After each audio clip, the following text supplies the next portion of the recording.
आज हम लोग इंग्लिश ग्रामर में पढ़ने वाले हैं पैसिव वॉइस के कुछ स्पेशल केसेस का में हम एक और वीडियो करने वाले हैं। आज हम बहुत ही इंपॉर्टेंट करेंगे। मुझे लग रहा है पैसिव वॉइस में सबसे ज़्यादा यूज होने वाला और पूछा जाने वाला यही है कि जब आपका सेंटेंस हु से शुरू हो रहा हो तो उसको पैसिव वॉइस में कैसे कन्वर्ट कर रहे हैं।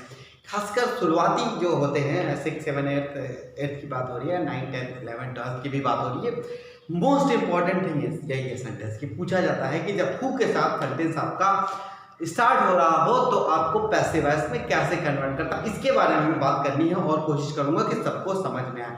कोई हार्ड एंड फास्ट रूल नहीं है, सिंपल सा रूल है। देखिए क्या लिखा हुआ है।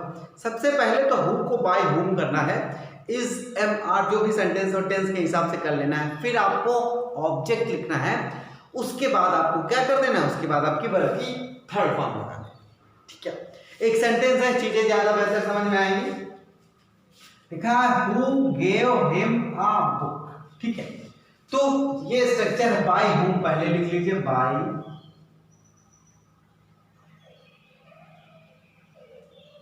हुम। ठीक है, चलिए बाय हुम के बाद क्या है देखिए।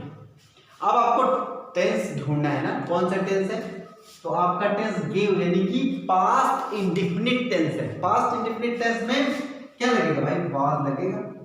ठीक है, वाज। बाय हुम वाज के बाद ऑब्जेक्ट ही का, हिम का ही। ठीक, इसके बाद आ बुक वही उतार देना। By whom was he a book.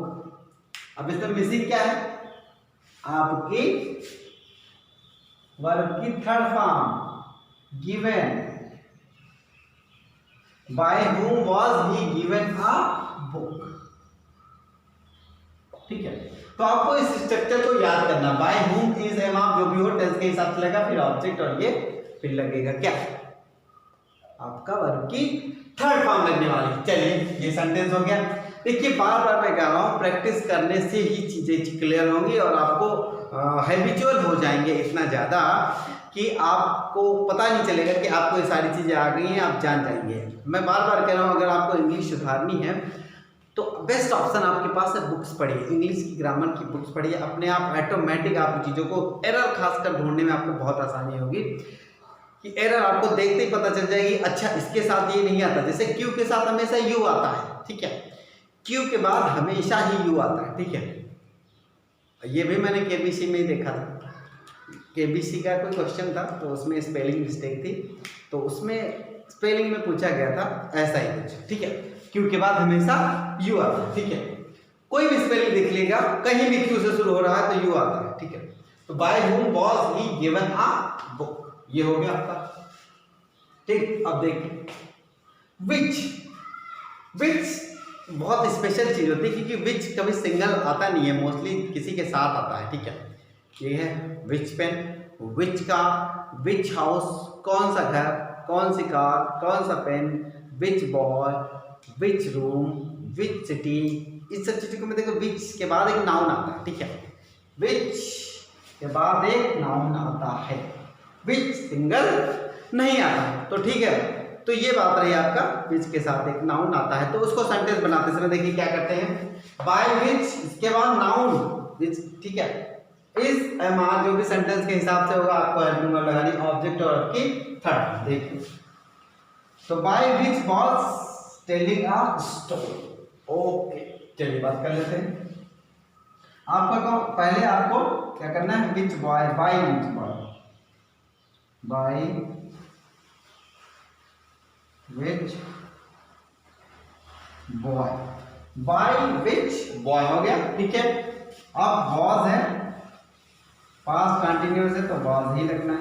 Structure को ध्यान में रख के ही चीजें करनी है। ठीक है, वॉज लग गया, उसके बाद आपको ऑब्जेक्ट करना है। ठीक है, ऑब्जेक्ट का है a story, a story. Which boy was a story और फिर आपका being told. Which boy was a story being told. ठीक है, तो इस तरीके से आप सेंटेंस को कर सकते हैं। तो ये स्ट्रक्चर बहुत इंपॉर्टेंट है, आपको याद करने पड़ेंगे। और याद कैसे होंगे, सबसे बढ़िया तो यही है कोई एग्ज़ाम अगर आपका होने वाला है, कोई कॉम्पिटिटिव एग्ज़ाम है या फिर वैसे भी एग्ज़ाम है जिसमें एरर या फिर ग्रामेटिकली एरर सेंटेंस के बारे में आ सकता है, तो एक दिन पहले अगर आपको पैसिव वॉइस में कुछ पढ़ना है तो ये स्ट्रक्चर आपको पढ़ लेना चाहिए।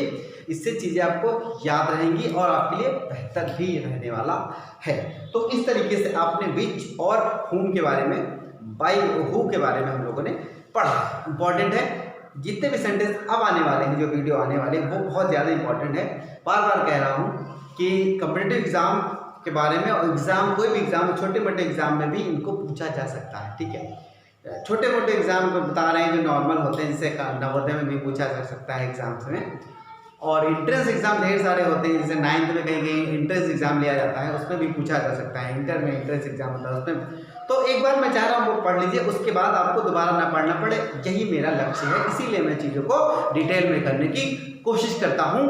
और ठीक है, फिर मिलूंगा एक और वीडियो के साथ। धन्यवाद।